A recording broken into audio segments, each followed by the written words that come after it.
Welcome to the Circle of Birth podcast. I'm your host and advocate, Ellie. These podcasts are here to gather stories, people and information to better our understanding of the wisdom of birth and how we can reclaim our connections to birth from conception and beyond.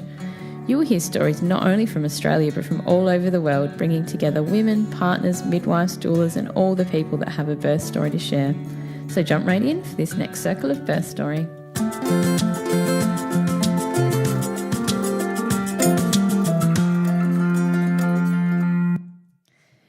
What alignment I'm feeling, and I feel very honoured to share this show with you with the amazing shamanic midwife, Hardwicke Collings.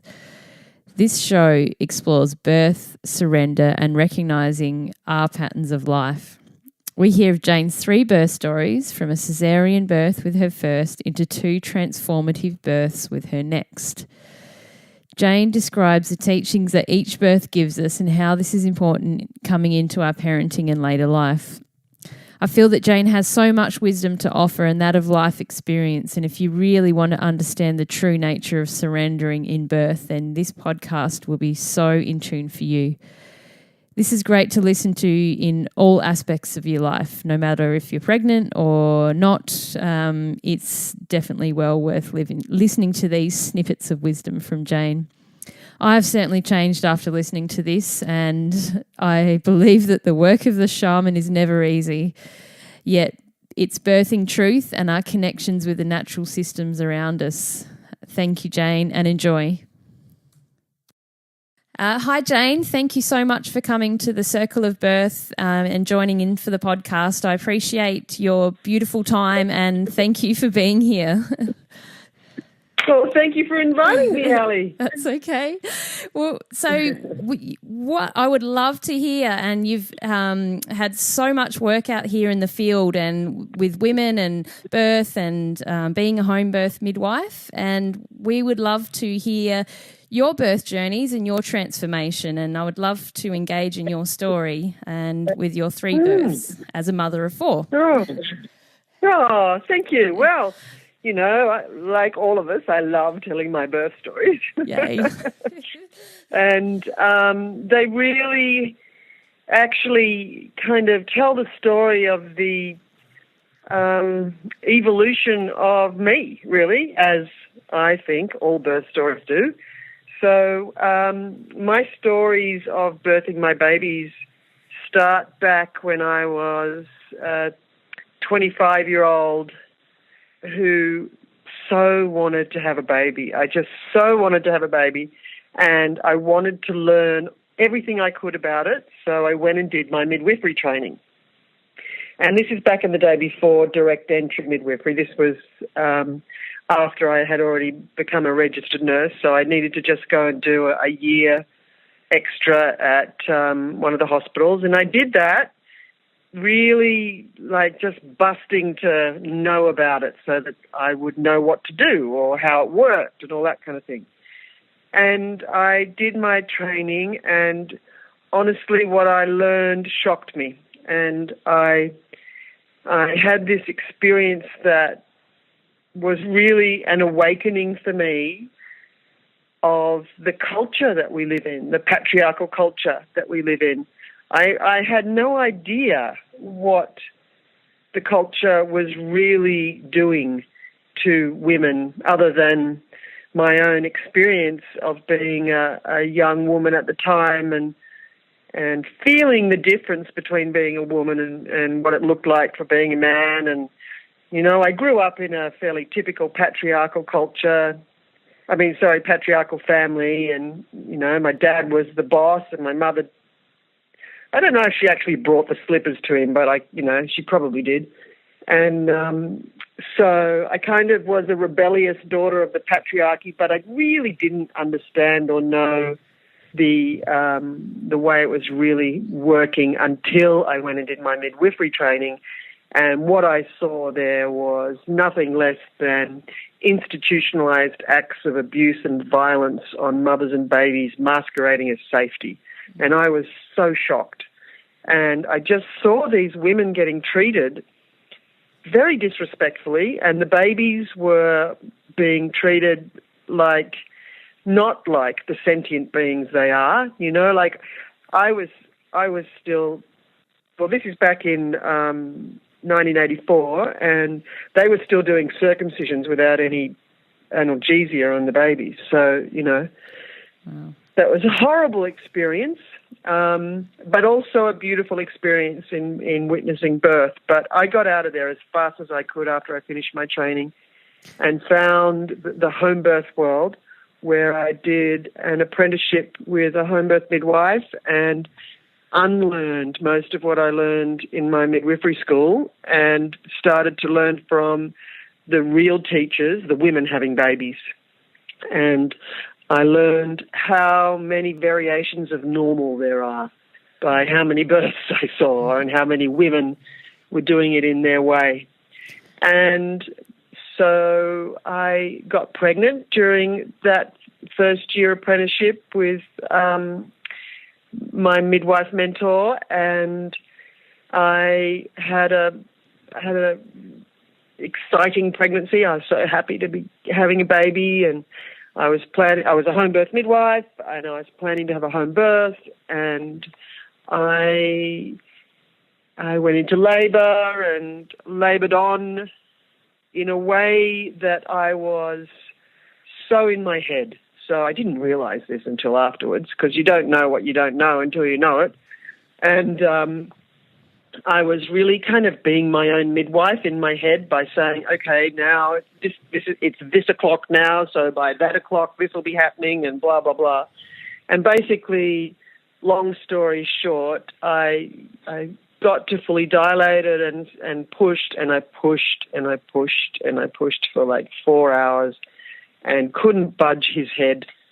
And later realised that the head I couldn't budge was my own, and ended up transferring to hospital, back to that hospital where I did my midwifery training, where I left with hospital births, blah, blah, blah, and I'm going to be a home birth midwife. So I had to go back to that place, tail between my legs and ask for help. So it was a very humbling experience for me to do that, and a necessary humbling experience where I learned some big lessons about that and about myself. And I ended up having a cesarean, and this was certainly not my birth plan, as you can imagine. And yet there we had Sam, my lovely firstborn, who's now 31. And I recovered well and went home quickly and was very absorbed in my life with my firstborn, newborn, and just loving it. And in the back of my mind, and I kept sort of pushing it away, was this like, oh, I didn't have a vaginal birth. Oh, I really wanted to have a vaginal birth, blah, blah, blah. And then I really I got stuck into the rest of my life, but this was always in the back of my mind. And then came time for my next baby to come. And did you go back to midwifery during that point? Yep, I did. I was continued being a home birth midwife in the Manly area. I was working with a couple of other midwives there, and we had the group midwifery practice, so lots of births. And also I started a little business as well, making health food cookies. They're called tahini treats. They're still around today. We don't own them anymore. Somebody else owns them. But I started doing a health food manufacturing business in my kitchen as well. So then pregnant with Ellie, and very much wanting to have a vaginal birth, and fresh really in my mind were the words of the obstetrician who did my cesarean, who said that my ischial spines, which are the bone, like the sit bones, the parts of your pelvis that you sit on, the narrowest part of the outlet of the pelvis, he said to me in the operation, "Oh, Jane, your ischial spines are too close together. You'll never have a baby out of your vagina, so don't worry, just book cesareans." So with that in my mind, and rejecting that as well, but still present in my mind, really knowing that I needed to delve deeply within myself to draw on whatever I could and needed to draw on to have a vaginal birth for my next baby. And so what I realized, and this was really kind of the beginning of the work I do now, which is the Shamanic Womancraft. So it was called Shamanic Midwifery then, but I'm not then, I mean recently, until I've had to change it to Shamanic Womancraft.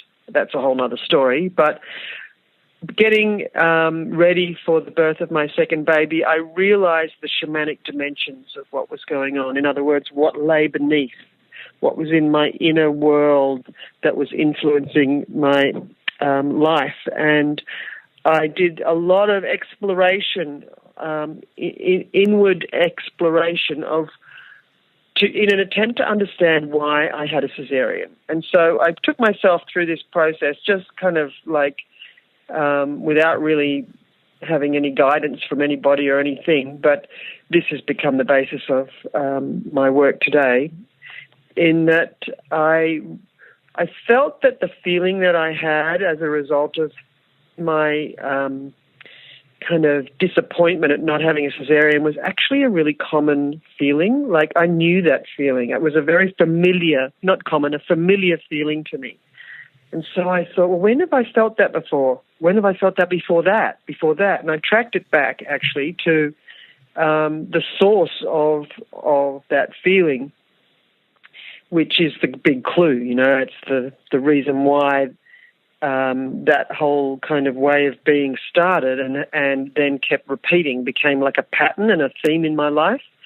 So basically, back when I was 4 years old, and I didn't even remember this, but when I was 4, I was really, really sick in hospital, and the story goes that I nearly died. And you can imagine my mother there when she was, but, you know, I think I was in isolation, so she could only come in sometimes. So I was separated from my mum and my family and in this hospital. And the story is that I nearly died. So my mother would have been saying, thinking, feeling, don't die, and don't give up, and stay strong, and all those sorts of things. And 4-year-olds generally do what their mothers tell them to do. So I was strong and I didn't give up, and apparently they were going to do an operation on me the next day to remove half my lung. And then overnight I miraculously recovered. So something happened and I was as strong as I could be, and I fought off whatever was bigger than me, blah, blah, blah. So I got better and then grew up and blah, blah, blah. And then in my exploration to understand the feeling that I had with not giving birth to Sam vaginally, was that what I didn't do was I didn't surrender. So the clue that came from that story as a 4-year-old for me was that I didn't surrender to the germ that was trying to, you know, that I was sick with. So I had made this kind of pact with myself that I would never surrender. So this is what I discovered when I was dredging deep into my psychology in an attempt to understand why I did what I did the way I did it. And this was such a freeing thing to understand, because I could tell, you know, in birthing Sam that I didn't surrender. And I could tell that because I didn't even know how to surrender. And at the time I didn't realize this, though, but retrospectively I could have figured that actually there were some connections to me sexually as well, within my sexuality, that, you know, when I was growing up, I didn't really find it very easy to have orgasms. I mean, I know that's pretty common, but, you know, the surrender you need to do to have an orgasm is the same surrender you need to do to have a baby. So when I knew what I knew, I could tell the connection. So what I had to do was to realize that I could surrender and that I would be safe to surrender, and when I had my next baby. And so I had a home vaginal birth with her, a 6-hour labor, and pushed her out, and it was like so awesome to have a vaginal birth after cesarean. And I take my hat off to all the women who do that. It's such a big deal. So what I learned from Sorry, go on. So, sorry, just going back to just really interested in, I want to interject with that point where you found out about that story when you were 4.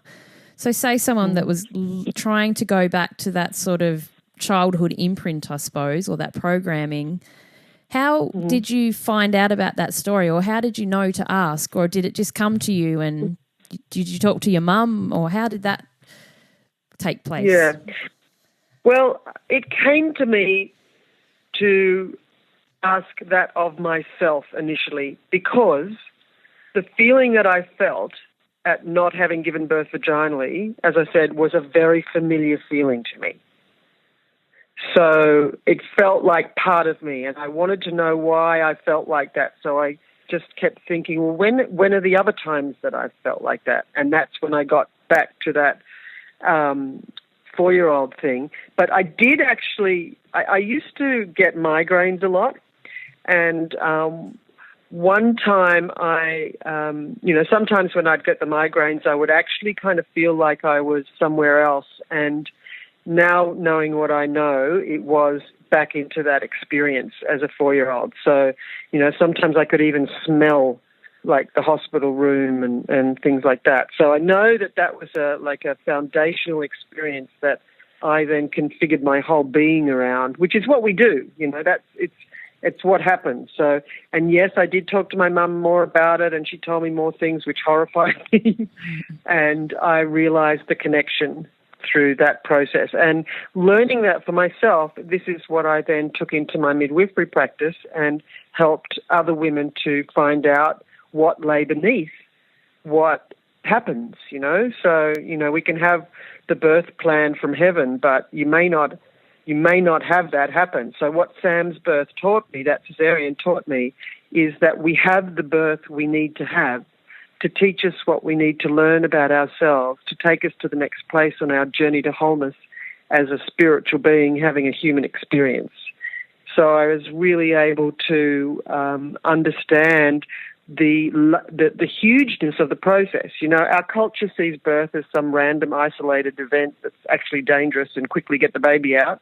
But it's how we birth is a culmination of our life thus far. It's like we birth according to our mindset, our fears, our beliefs, and our attitudes. And the birth I had of Sam was a cesarean because I wasn't going to let go because I didn't feel safe enough, which had its roots in that 4-year-old experience.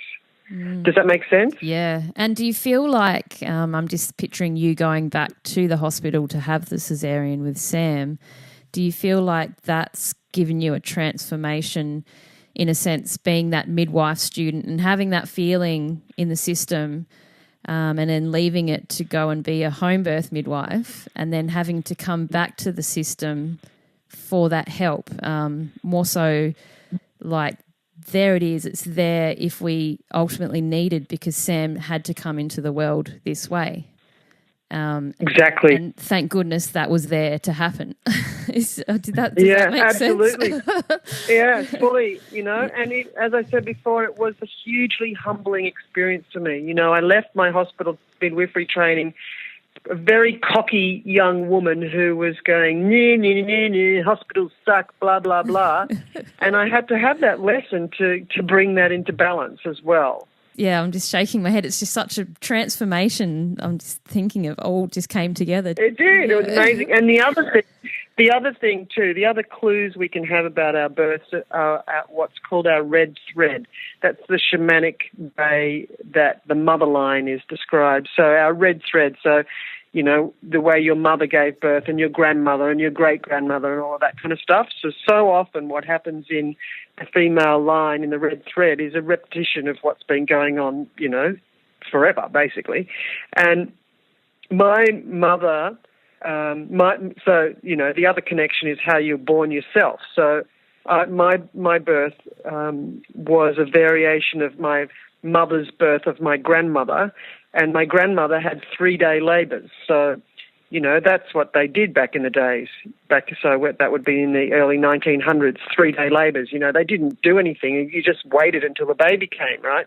So then my mother, when she birthed me, had the 1950s version of a 3-day labour where they knocked her out for the middle part of it. They used to use anaesthetic agents and they would be unconscious. So then the body would just take over and the baby would be born. And then with Sam, I had the 1980s version of a 3-day labour, which is a cesarean after 24 hours. Right. So there was, you get it? So there's my red thread playing out. And then the idea is that if I do the work and the consciousness raising and spiritual healing of my red thread, then it doesn't have to pass on to my daughter. So she hasn't had any babies yet. We'll see what happens when it's her turn.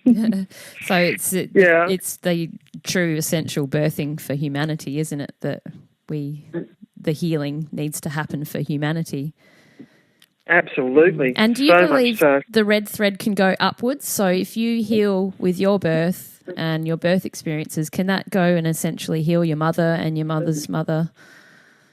Well, that's what they say, definitely. It goes back and forward through time because it works in a way that doesn't see time as a lineal thing. So it's like working on the knowing that everything's kind of happening at once, and in that realm, everything affects everything. So and I've seen that happen, not so much with a birth experience story, but more around other healings that happen. Like when you do the healing in your red thread, then you're not passing it on to your children, and the issues that you had with your mother are less on those things. It may not mean that you have to even talk about it. It's just the energy shift. So it does happen that way. I've seen it with lots of women. Wow. Yeah. So back to your birth with Ellie. So how did you go leading into that? Yeah. Well, so she was born a vaginal birth after cesarean back in the day when the story was still going on. Once a cesarean, always a cesarean. So it was quite a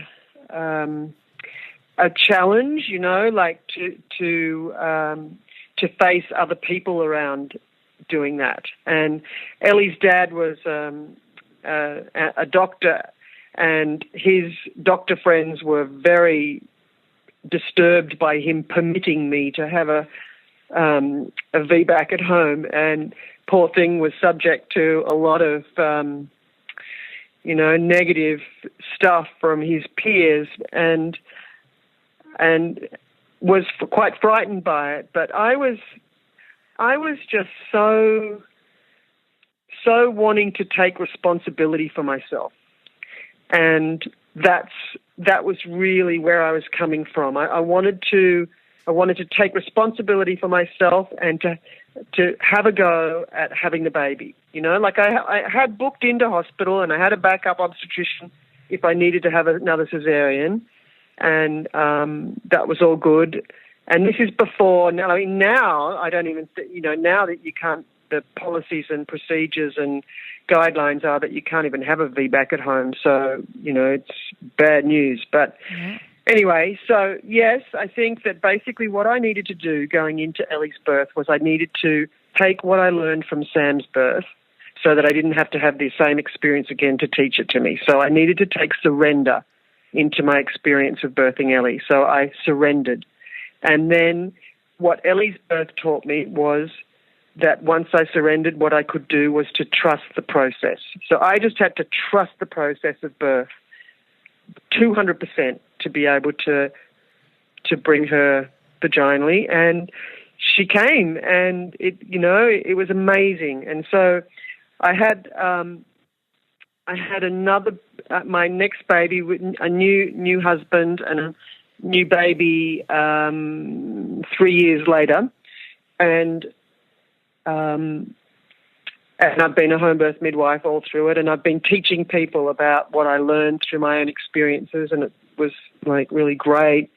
And I started to learn more and more about what was going on, and I was seeing the connection between the menstrual cycle and women's experiences of birth, and learning more and more all the time. And then when I was in labour with my third baby, Jackson, I needed to take with me surrender and trust the process, like as my sequence that I needed to do to go in to have him. Does that make sense? Yep. Yep. So I was in labour with him, and I was in a birth pool for the first time. I hadn't had a water birth before. I wasn't sure that I would want to stay in the pool when the baby was coming out. I thought, I'm going to want to have my feet on the ground, blah, blah, blah. But as soon as I got in that pool, there was no way I was going to get out.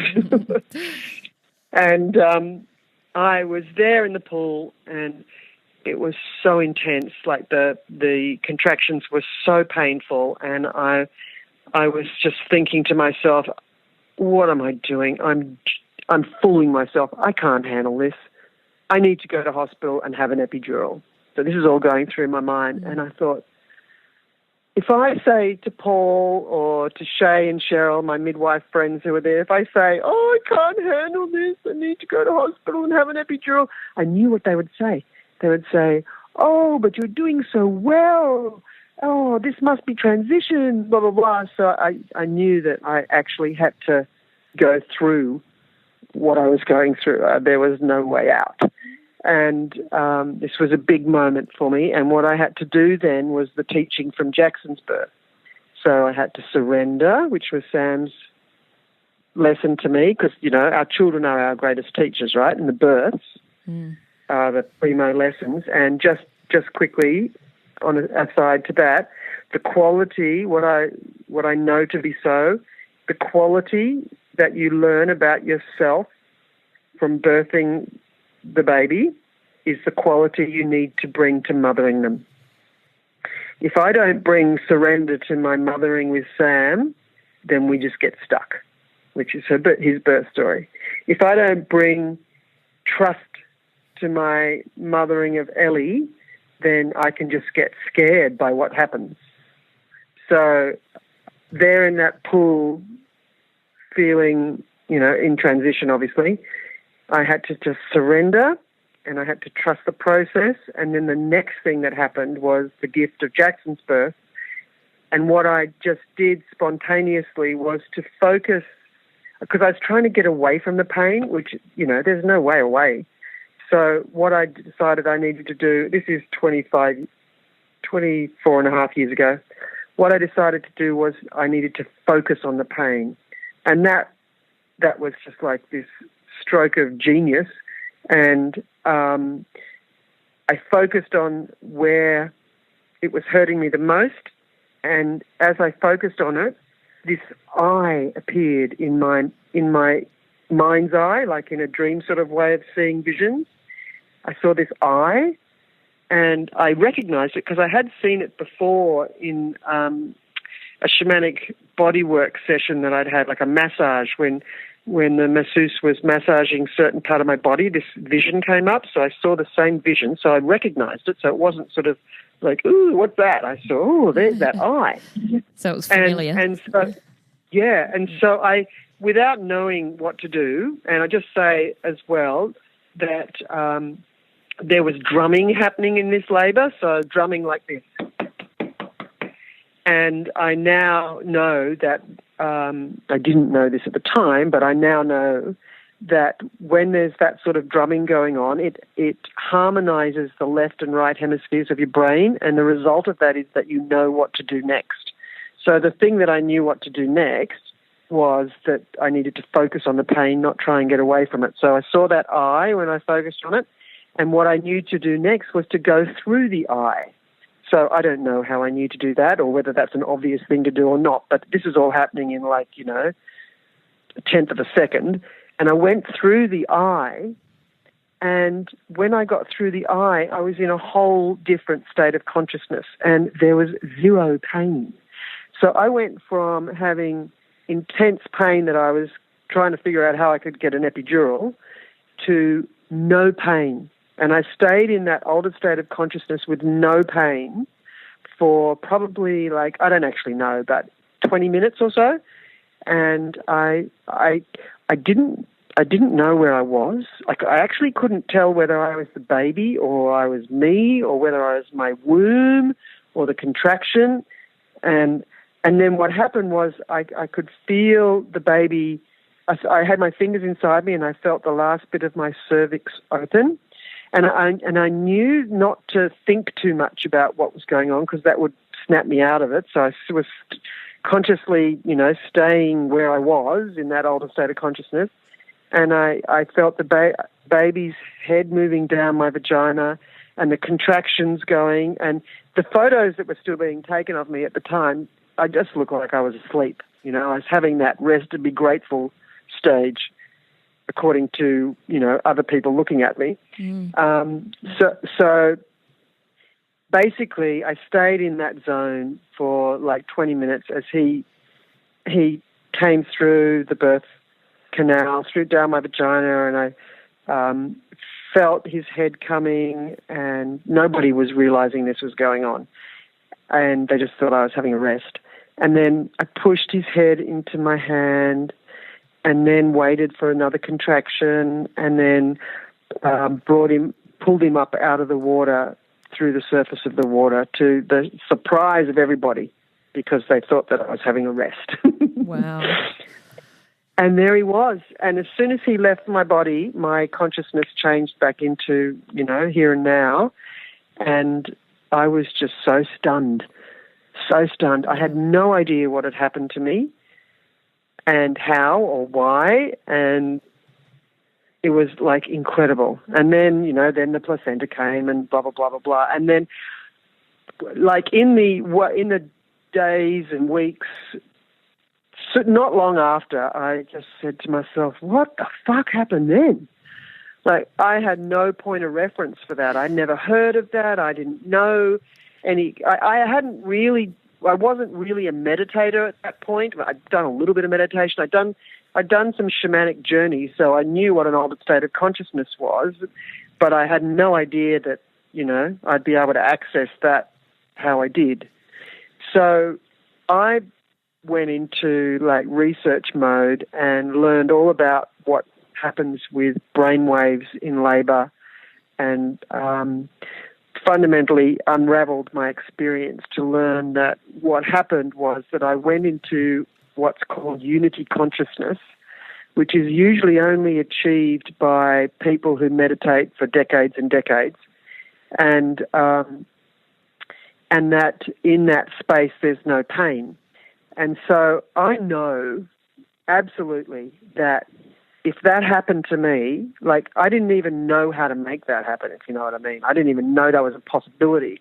So if that happened to me, then that must be the blueprint for birth. And that therefore is possible for all women if they focus on the pain rather than try and get away from it. So my teaching from Jackson, so the lesson I learned in his birth is about focus that leads to presence. And so I figured out how to help women have their version of that, through explaining my birth, and then in my practice as a midwife would bring that to them, and the women that I cared for after that had their version of that. It's never going to be the same, but their version of it.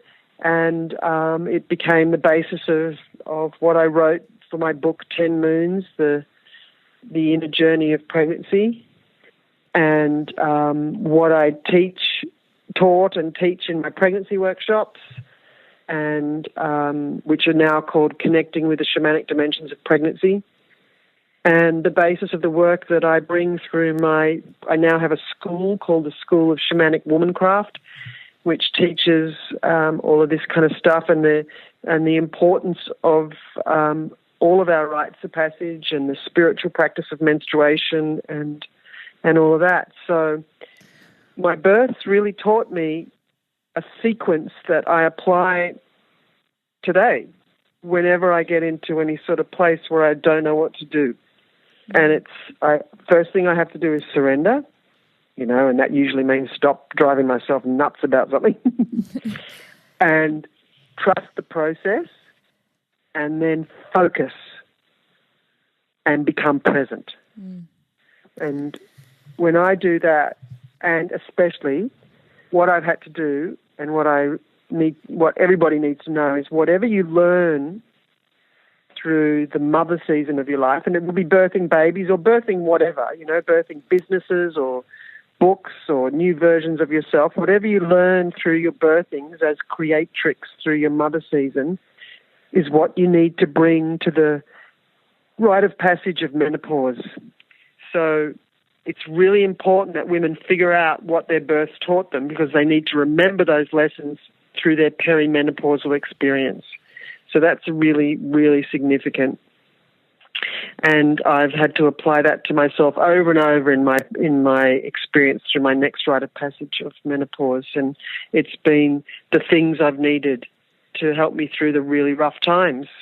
So is that more too going into like I know how you say we get stuck on the growth phase, and you talk about birth, growth. Is it full bloom?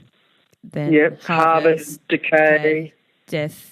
And rebirth. Yeah. So there's so much to the whole menopause thing. Like our culture just does not honour the postmenopausal woman. So how that affects each individual, depends. But it's not seen as something worth evolving into. It's seen as like the end, really. Yeah. And 65% of women take hormone replacement therapy, so we kind of don't even know what normal is anymore.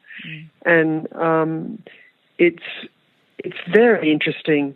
But yes, the reason why I think it's so difficult going through the menopause thing is because it is a struggle, or might be a struggle, or can be a struggle for some, and some people just breeze through it and others don't. But I think it's because of the fact that it's a rite of passage that is designed to heal all the unhealed parts of you. So everything that you've swept under the carpet through your life comes out at menopause, in perimenopause, before menopause, so that you can deal with it and heal it and leave it behind and not take it into your older years. So everything that arises needs to arise so that you can be with it in a healed way. 40 to 60% of divorces happen at menopause initiated by women. It's a big time. It's because the hormonal veil of fertility lifts. And estrogen is known as the hormone of compliance. So during our mother season years, we seek peace. We want everything to be stable and good for the children and all of that. But when the veil lifts, when the hormone levels change, it's like a whole new person comes back. Well, it's the same woman as the pre-menarche woman or girl. So she returns and she's like, "How come I'm the only one who does anything around here?" Which is an often quoted comment of a perimenopausal woman. So, it's a completely different game. So if we don't go and clean under that carpet earlier on, we come into menopause and we're going to have a whole pile of dust there that's going to need sweeping out. Exactly. But there's ways to deal with it. Very simply and easily, every menstrual cycle, which is the point of the menstrual cycle, it's a death and rebirth. Yeah. So just here's a little thing about the menstrual cycle. How are we going for time? We good? Yeah, you're fine. Yeah. I could talk all day. So the thing about the things that get swept under the carpet are the things that we don't let go of with our blood every menstrual cycle. So basically, in week 3 of your cycle, so the time after ovulation, after you just come down from the high of ovulation in week 3, everything that's not working in your life shows up. And it's been turned into a syndrome called premenstrual syndrome. So because women are seen as cranky or moody or whatever, but what is actually happening is everything in their life that's not working is showing up. And it's never about anybody else. We've got to get out of this whole blame business. If something's not going right in relationship or in your life or in your work, it's no one else's fault. It's something you need to take responsibility for. So the idea is that in week 3, you notice what's not working in your in your life, and you let go of that with your blood, and then give thanks at the beginning of the next cycle for what you need to replace that. That will help you live in a healthier in all meanings of the word way. So it's not that you have to wait till menopause for it all to come out. If you have the chance to let go of what no longer serves every single menstrual cycle and every single dark of the moon and every winter. See, this is the whole thing. What we need to do is remember that we are earthlings. And so much of what I teach in my school is female earthling 101. You know, it's like common sense that's not so common anymore. It's like how to live on the earth with the moon and the seasons of the earth, and to flow with the wisdom of the cycles. Because the cycle, as you so beautifully quoted, birth, growth, full bloom, harvest, decay, death, rebirth, happens with everything. It's the same cycle for everything. It just happens at different speeds. So a life cycle is however long a life is. The Earth's season cycle is a year, 365 days. The moon cycle is 28 days. The menstrual cycle is whatever it is. But back in the day before electricity, everybody used to menstruate on the dark moon and ovulate with the full moon. So this shows the connection between the Earth woman and the lunar influence too. So much has to be done in reclaiming our connection to the earth and therefore living it. And the menstrual cycle and our rites of passage are the teachers of that. Mm. It's just, I'm going straight back to Jackson's birth there, and then your transformation, and then just hearing you then, and it's just solidifying so many things in my head because at this stage in my life, this is all I'm thinking about is this type of stuff. And I'm trying to get to that question, is it why are we stuck on growth as a society? And the more I heal my life, the more this comes clear, and the more it makes sense is that we seem to be basing our lives on this linear type of scale. The systems, medical systems, birth systems, it's just so many stuck on this thing where we're not honouring that complete cycle. And I remember exactly. Years and years ago when I was travelling in India, one of the things really struck me, which was a little tweak in my transformation, was a lot of the temples where they had a bell that you would just ring sort of periodically to remind you that death is coming. And I just thought that was so beautiful because over there I learnt so much about death, life, and rebirth. And this is it for me. And I feel like ever since I've had my transformation in my second birth experience, I'm thinking about death a lot and trying to honour that because it's that same respect that we need to head into death as a society as part of this cycle, like you said, birth, growth, full bloom, harvest, decay, death, and then rebirth. It's just, It's so obvious, though, isn't it? Yeah, it's obvious, and it's such a huge shift, and this is why it's so important for you and what your message you're spreading into this world at the moment. And what a great message from that cocky young midwife to this. I just, this is it. It's coming from experience, and it's relaying that message into a way that people can understand. Yeah, because the thing about it is because birth is a rite of passage, and that's not some new age mumbo jumbo. That's like that's an anthropological term. Yeah. And anthropologists have studied the effects of rites of passage everywhere. And basically whatever happens at a rite of passage, and that means like who says what and where you are and what, blah, blah, blah, and also whatever's going on in your world at the time influences the experience. It teaches you on a subliminal level, which means you don't even realize it's happening. It teaches you how your culture values the next role you're going into. And so for birth, that's mother, and therefore how you have to behave to be in that culture. So this all happens without you even knowing. and is deeply imprinted, and that's why people just keep going back for the same thing, because they believe that birth is dangerous. They believe that the safest place is with the experts and blah, blah, blah, because their experiences have taught them that. And then that just keeps happening unless that you have what's called a shadow awakening. And that means that, you know, you have some sort of trauma or negative experience that you go hunting the reason for why, and then that's called a shadow awakening, and you figure out what's going on. The other way you might avoid the modern day rite of passage of birth would be if you've had contact with people who've chosen different paths. But otherwise you wouldn't know. You wouldn't know any different, you know. Women think that they have to have pregnancy diagnosed by GPs. You know, women know when they're pregnant, but all the power has been taken away from them because we live in what's called a cult of the expert, and that is controlling people and controlling information, and this everything that has to do with the feminine that is seen negatively, you know, the menstrual cycle, the curse, and birth dangerous, and menopause like dangerous. Anything that's seen negatively about the feminine is a clue. It probably is a place that holds a lot of power. And we know that birth does.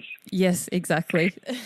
That's very well said. And the other, back on that whole thing about are we stuck on growth? Well, our culture is, you know, at like the most extreme pendulum swing of patriarchy. You know, all you have to do is look at American politics as an example of a readout of how fucked up the patriarchy is, and the misogyny and the environmental and blah, blah, blah, blah.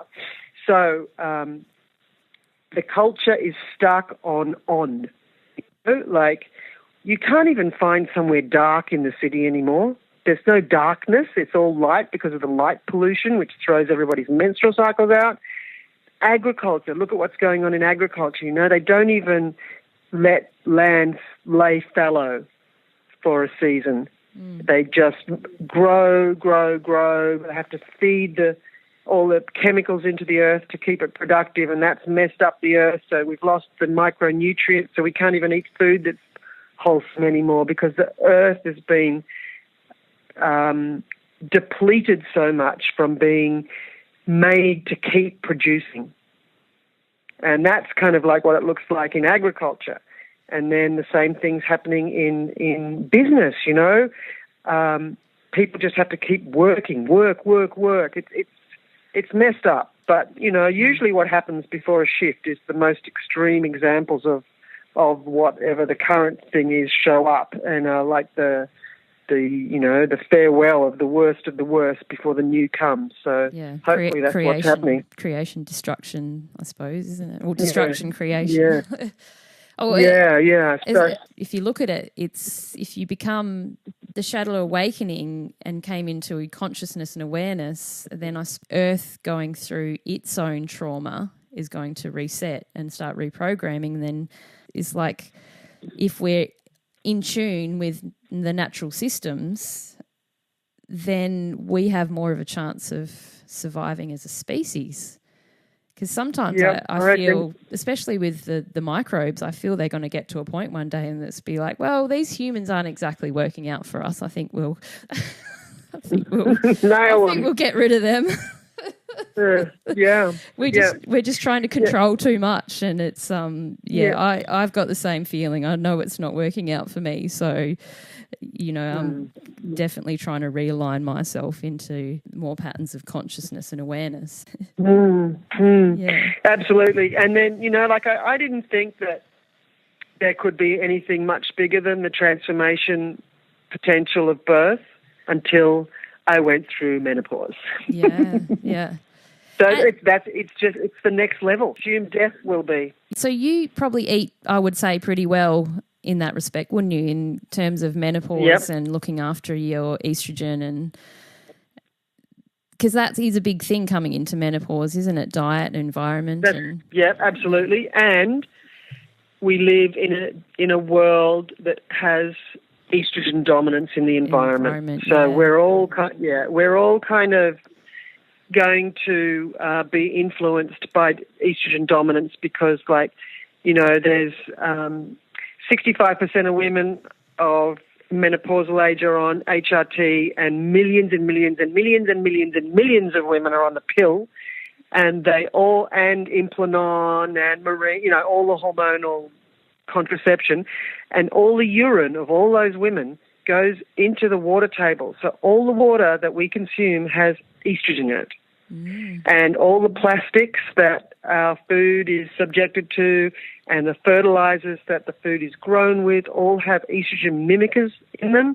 And so our bodies are just totally overloaded with estrogen. And this is, this is where all the polycystic ovary stuff, all the endometriosis and all the menopausal symptoms and the menstruation problems are coming from.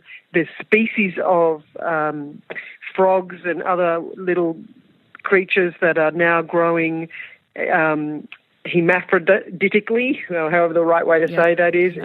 The estrogen dominance is totally messing everything up. As well as you can get through menopause, you can do all the eating and all the right things, but still estrogen dominance is affecting everybody. If you could look at it in, this might be going a bit off track, but like water consciousness and the water memory and the imprint of that too. So it's like we've got a big job.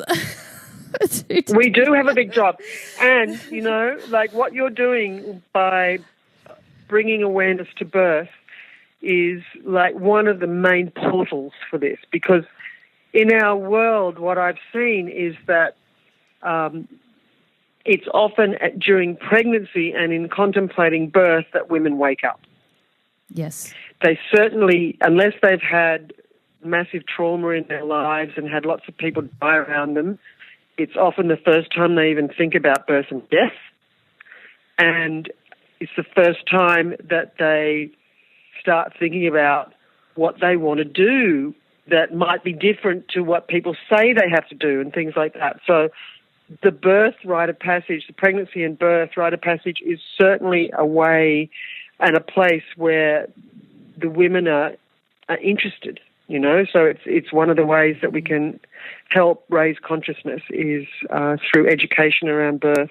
Yeah, definitely. And it's, I suppose, when you're pregnant and birthing, it's that you're tapping into that creative consciousness part of your brain, not your subconscious. So like you said, you're more open to what's around you. And so if we can spread the word more and have that around us as a culture, then definitely.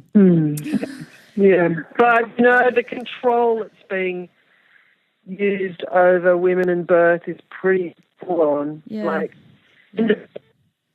You're not even allowed to say independent.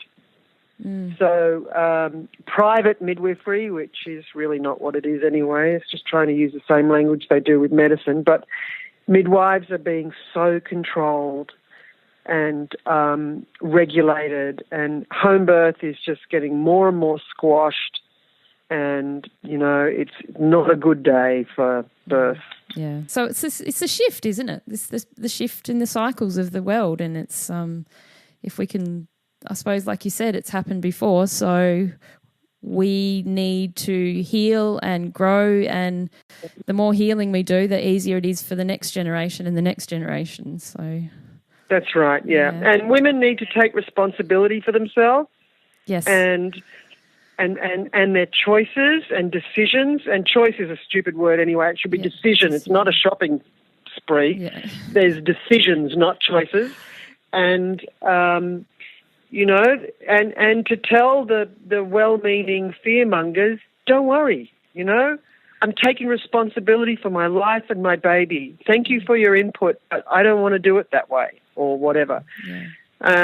And to become informed about things, because a lot of the things that are being done to women aren't really even what they call best practice. So evidence-based, it's not. Gestational diabetes is a questionable diagnosis. If people really need to do their reading and beyond what the doctors say. and the whole Group B strep thing. Like, there are so many things being done to women that don't really have good evidence-based structures behind them. So women need to take charge of their lives and not just be good girls and do what they're told. Yes. And it's exactly like you're teaching. It's to go inward, to connect back into, especially when you're pregnant, to connect to your baby inwardly and connect to your baby. Yep.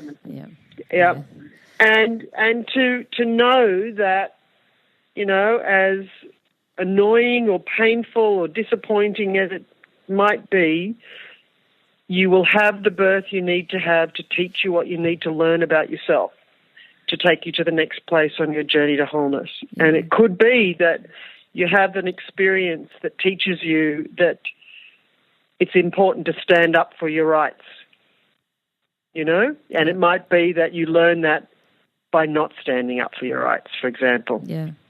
Like, you know, what I learned from Sam's birth and that cesarean, I learned about surrender. I learned that I didn't do it. I learned that I didn't even know how to do it. But I learned about surrender.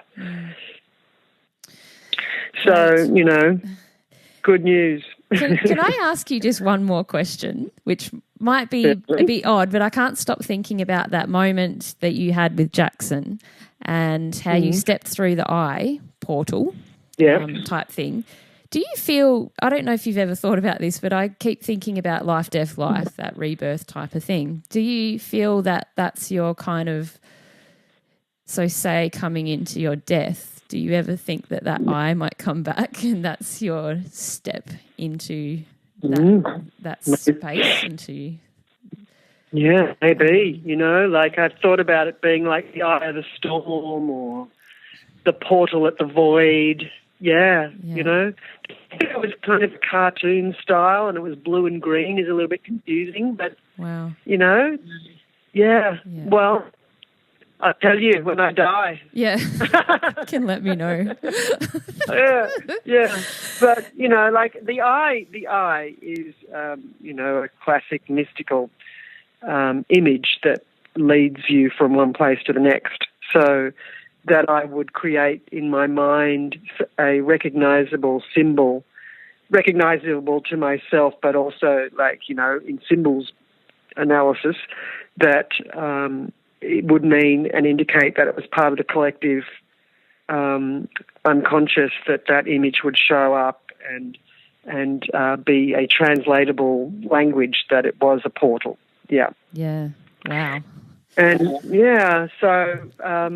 but you know, it might not be an eye for someone. It might be something else. It could be a bridge or I don't know, whatever. And it might not even be a visual thing. It depends. It depends what you do. You know, it could be auditory. It could be someone saying "come," or I don't know. It could just be a kinesthetic thing and knowing. Yeah, and it's just being open to that.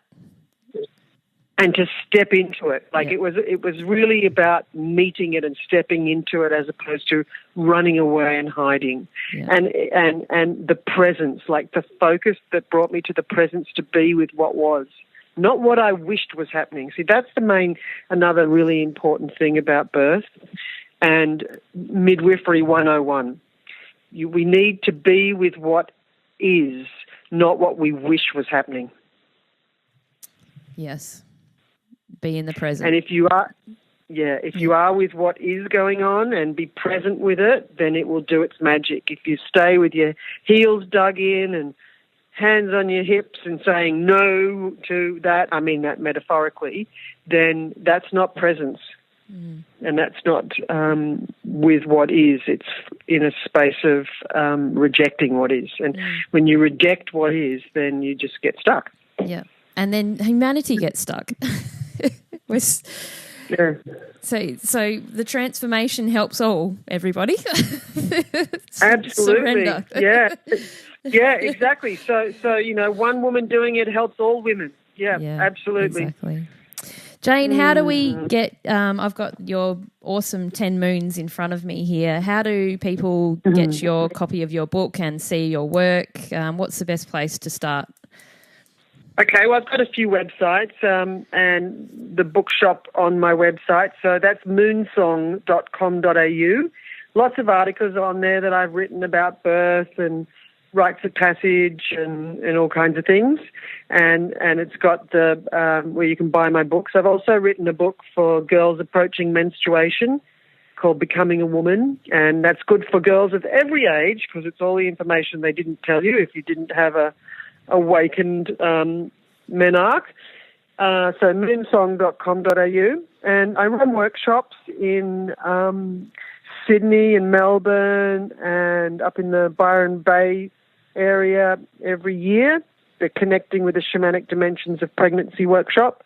And I also run a workshop called Moonsong, which is reclaiming feminine power through reconnection with mysteries. So it's learning all about the wisdom of the cycles and the spiritual practice of menstruation, which is like something that everybody needs to be doing.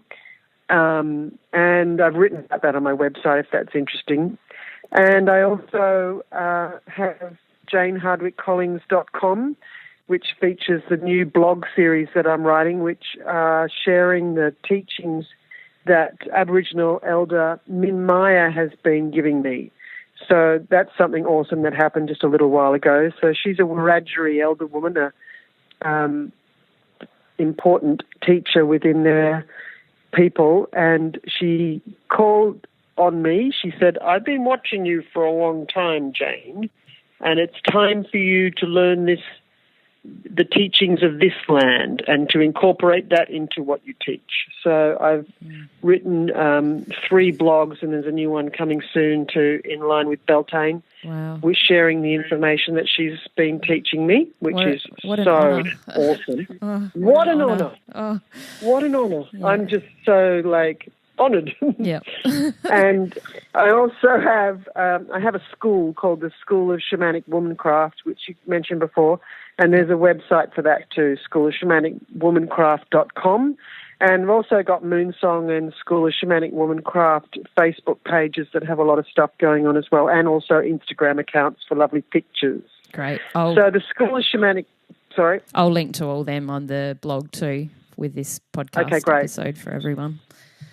Thanks. So the School of Shamanic Womancraft runs year-long or 2-year-long seasons journeys where it's basically a deep immersion into this work and oneself.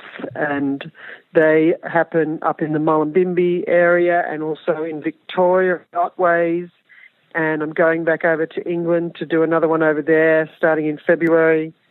And calls for it, please can you come to the USA? And I also do a retreat in Peru and talk at all kinds of conferences and gatherings and festivals. Going to do a big thing down at Rainbow Serpent again this next year. And cool. Yes, there's lots of work to do. So that's what the School of Shamanic Womancraft is all about. It's about raising consciousness for women and training priestesses to do the work that I'm doing so that we can all be doing this together and we can help shift the paradigm. Yeah, very important. Great. Thank you so much. I'll link all that information on the notes so people know where to head to. And there is places still for next year for your 4 seasons journey and the 8 seasons too with Tallulah, I believe. That's right. Yeah. And the Victorian one is with Nim Fox Harper, and there's places for that too. That starts in December in the Otways. Great. Excellent. Jane, I just thank you so much. It's just turned out beautifully. I had such a great chat with you, and I feel very blessed that you could share those stories with us. Thank you. Thank you. Oh, thank you. No and good problem. on you for what you're doing. Good on you. Yeah. Thanks, Jane. Okay. Thank you. Did you connect with this episode?